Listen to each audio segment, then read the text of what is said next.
Before I continue, mates, once again, a big hand for me, mate, Minstrel Michael. He's doing a wonderful job. Life has not been the same without you, mate. We all could use some of your cheery tunes down in Hades, let me tell you. Well, let me tell you, mates. Oftentimes, many a story, even of piracy, a lot of them can be as even faker than a politician's smile. Now, this story, mate, I know to be true. I know it because I was there to see it happen. Aye. Out of the Bermuda area, I heard legend of a ship called the Black Galleon. Now, the Black Galleon was a legendary pirate ship. Several stories over the years had circulated about the Black Galleon. Some say it was the fastest of any pirate ship. Others say the ship was nigh unsinkable. So, being a good pirate, I decided to investigate it because I also heard of a third story that the old Black Galleon had accumulated more treasure than any pirate ship ever to sail in the Bermuda waters. So leaving the crew off at Port of Gotor, I made me way over to the Bermuda area. And I made me way to the Isle of Tully, where I heard that the Black Galleon was going to be ported in about 3 days. So I sat on the docks, drinking rum, for 3 days, waiting for the Black Galleon to port. And on the third day, through the fog, I looked over, and there it was, approaching port, the old Black Galleon. Now, once the Black Galleon was docked in port, I waited for the ship to disembark. The captain makes his way off of the ship, and he goes to the harbor master, says he wants some men to go and unload off his cargo. So I knew this was the opportunity to investigate the old Black Galleon. I disguised myself as one of the workers, and I got aboard the ship. Now, as I'm unloading the cargo, I look around, and there are no other men aboard this ship. Now, this ship was far too big to be crewed by one man. So later that evening, I decided to come and investigate while I knew all was asleep. So I came back later that evening, made my way back aboard the Black Galleon, but still couldn't find the sight of anyone at all. But I did hear a noise coming from the captain's cabin. It was a snoring sound of the captain sleeping off his day of guzzling rum. So I made it to the captain's cabin, picked the lock, and I went inside, and there was a whole treasure on the floor. But as I made my way over to the treasure, I noticed on the small wooden table, something else caught my eye. A small wooden box, and it looked as if it had been carved by a madman.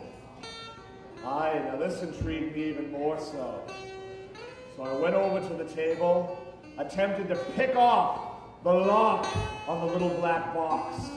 But as I did, a voice cried out, "No! Don't open that box!" I looked over and the captain was awake and looking in fear. But I wasn't paying attention. The lock had broken. And then I looked back over and a huge crimson light rose out of the box. "You've doomed us all!" the captain cried. And suddenly, little creepy creatures made their way like insects out of the box. And they made their way over to the captain, crawled up his body, and a huge snake-like creature wrapped himself around the captain's neck and choked the life out of him. No! No!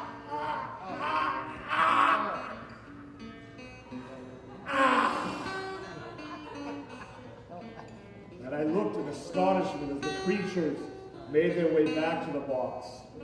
And the ship shook back and forth. And then suddenly, the ship spoke.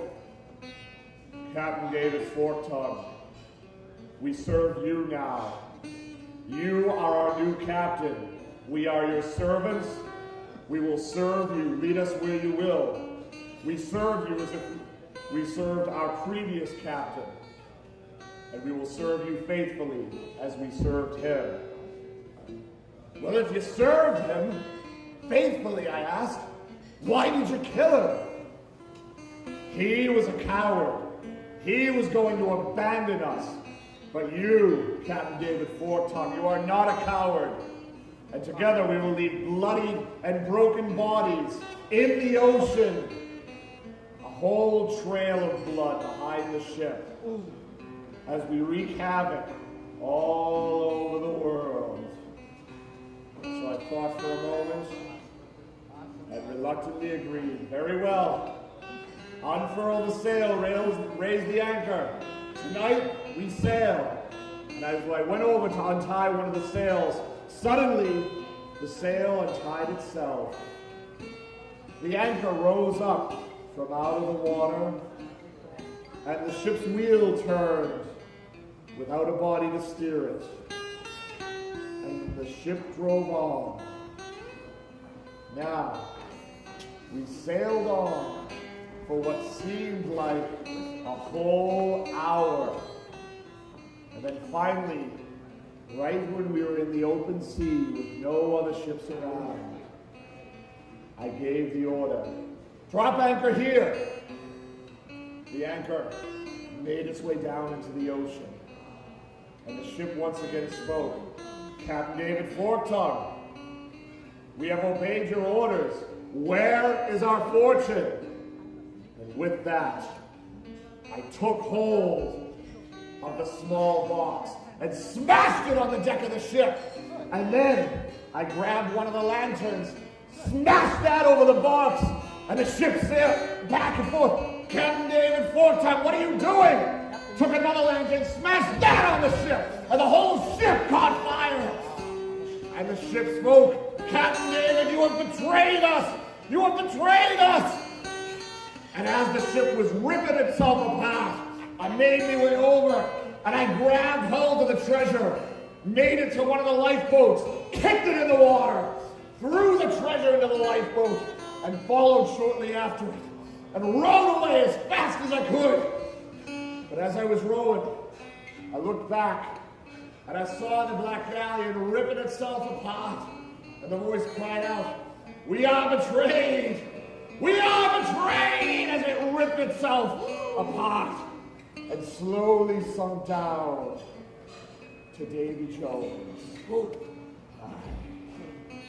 Now, I've even heard of rumors circulating that ships in that area of Bermuda, when they make their way past that area where I sunk that ship, that ships often still disappear from time to time. Ladies and gentlemen, the story of the Black Galleon. Yeah, thank you.